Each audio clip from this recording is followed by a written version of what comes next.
नमः शिवाय। तारीख 5/4/2026। Revise date 19/3/2023। इस वाणी का गहरा मनन चिंतन और मुख्य बिंदुओं का विस्तार सहित स्पष्टीकरण। वाणी का मुख्य सार। इस वाणी में शिव पिता ने सहयोगी बनने को ही सहज राजयोगी बनने का आधार बताया है।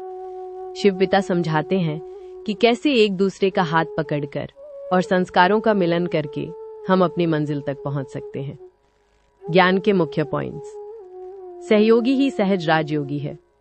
मुख्य बिंदु। शिव पिता कहते हैं जो सहयोगी होता है वही सहज राजयोगी बनता है।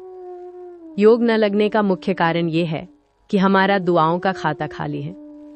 जब हम दूसरों को पुरुषार्थ में आगे बढ़ाने के लिए सहयोग देते हैं तो उनकी दुआएं हमें सहज ही परमात्मा की याद में टिका देती हैं। उदाहरण, जैसे एक भारी वस्तु को अकेले उठाना मुश्किल होता है, लेकिन सब मिलकर हाथ लगाएं तो वो सहज हो जाता है। वैसे ही संगठन में एक दूसरे को उमंग उत्साह दिलाने से योग का मार्ग सुलभ हो जाता है। संस्कारों का मिलन और रास। मुख्य बिंदु। असली सहयोग वो है जहां संस्कारों का मिलन हो, न कि एक दूसरे के पैर खींचना। शिव पिता समझाते हैं कि अंतिम समय की अंतिम घड़ी चल रही है। अब हमें एक दूसरे के संस्कारों से टकराने के बजाय उन्हें मिलाकर चलना सीखना होगा।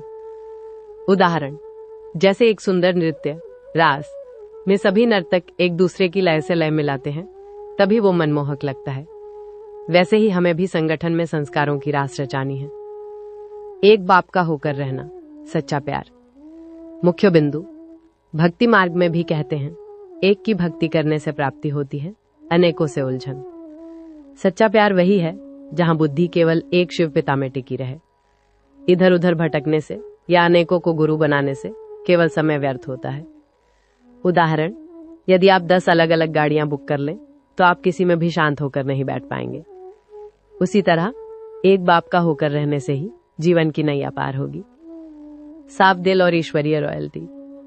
मुख्य बिंदु। शिव पिता को डुप्लीकेट चेहरे नहीं चाहिए, जो अंदर है वही बाहर होना चाहिए।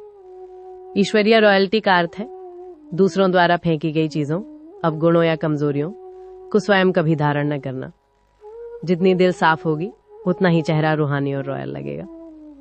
उदाहरण, जैसे एक साफ दर्पण में ही चेहरा स्पष्ट दिखता है, वैसे ही साफ दिल वाली आत्मा में ही शिव पिता विराजमान होते हैं।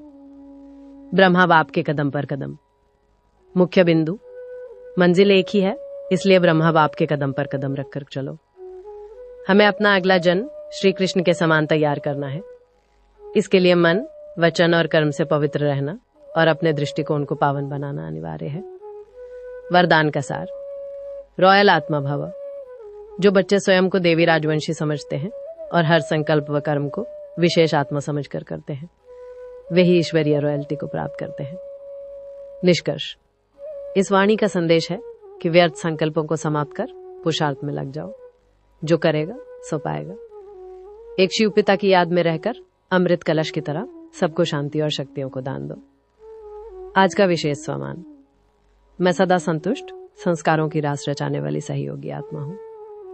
रूहानी कमेंट्री। मैं एक दिव्य ज्योति हूं, चमकता हुआ सितारा। मैं अनुभव कर रही हूं कि स्वयं शिव पिता का हाथ मेरे सिर पर है। मैं एक महान सहयोगी आत्मा हूं जो सबको दुआएं दे रही हूं और सबकी दुआएं ले रही हूं। मेरा दिल पूरी तरह साफ है, पारदर्शी है। मुझ में कोई क्यों नहीं, कोई क्या नहीं। मैं केवल एक शिव पिता की हूं और शिव पिता मेरे हैं। मैं ब्रह्मा बाप के कदम पर कदम रखकर चल रही हूं। मेरे हर कर्म से ईश्वरीय रॉयल्टी झलक रही है। मैं पावन हूं, मैं शांत हूं, मैं संतुष्ट हूं। शांति, शक्ति, पवित्रता। ओम नमः शिवाय।